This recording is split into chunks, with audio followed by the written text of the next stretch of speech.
आप जानते हैं ना नारायण मूर्ति को, इन्फोसिस के संस्थापक। पत्नी से 10,000 रुपए लेकर के अपना व्यवसाय शुरू किया एक गराज में। हेनरी फोर्ड मोटर कंपनी के मालिक, 1903 में सबसे पहले पेट्रोल से चलने वाली कार का आविष्कार करने वाला हेनरी फोर्ड अपने व्यवसाय को एक गराज में शुरू करता है। बिल गेट्स भी गराज से और किरण मजूमदार शाह भी गराज से अपना व्यवसाय शुरू करते हैं। गराज बड़ी इंपॉर्टेंट चीज होती है, पर आजकल है नहीं वो फ्लैट्स में तो, पर हाँ नीचे तो है ही। पर पहले उनके अपने गराज हुआ करते थे। परंतु बात गराज की नहीं है, बात यह है कि इंसान किसी भी रूप में, किसी भी अवस्था में अपने आप का जीवन और व्यवसाय आरंभ करके शक्ति की ओर बढ़ सकता है। इंदिरा नूई, पता है आपको, रात में रिसेप्शनिस्ट का काम करती थी अमेरिका में, और जो पैसा मिलता था उससे पढ़ाई करती थी। $50 का उन्होंने एक सूट बनवाना था, बड़ी मुश्किल से इकट्ठे किए और अच्छी वर्दी पहन करके नौकरी के लिए गई और पेप्सी कंपनी में चीफ एग्जीक्यूटिव बनी। रजनीकांत दक्षिणी भारत का सबसे अधिक लोकप्रिय नायक है, बस कंडक्टर था। अक्षय कुमार थाईलैंड में शेफ था।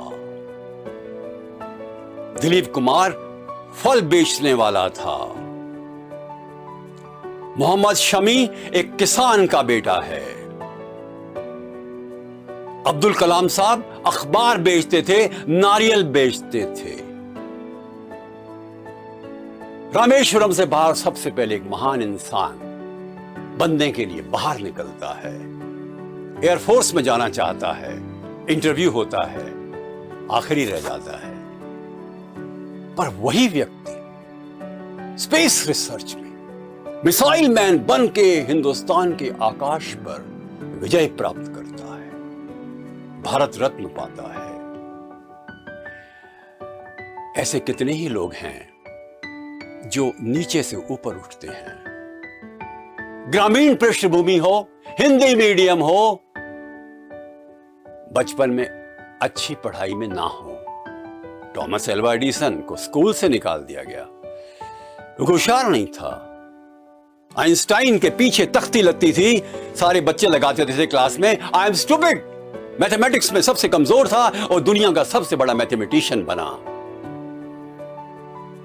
किसी भी स्थिति में हम ऊंचे उठ सकते हैं, भूतकाल को नए ढंग से लिख सकते हैं, अपने जीवन की आत्मकथा का एक बार फिर से हम लेखन कर सकते हैं।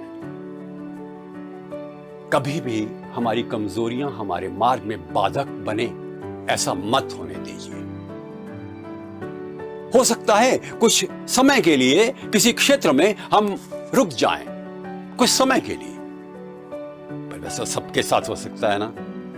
आदमी उठता भी तो है, और यही बात होनी चाहिए इंसान में। जब कभी आपको कठिनाइयां आए, जिंदगी में ऊंचा उठने के लिए संकल्प कीजिए, प्लान ऑफ एक्शन तैयार कीजिए, अपनी शक्तियों को बढ़ाइए, रात भर भी काम करना पड़े करिए, 16 घंटे काम करना पड़े करिए।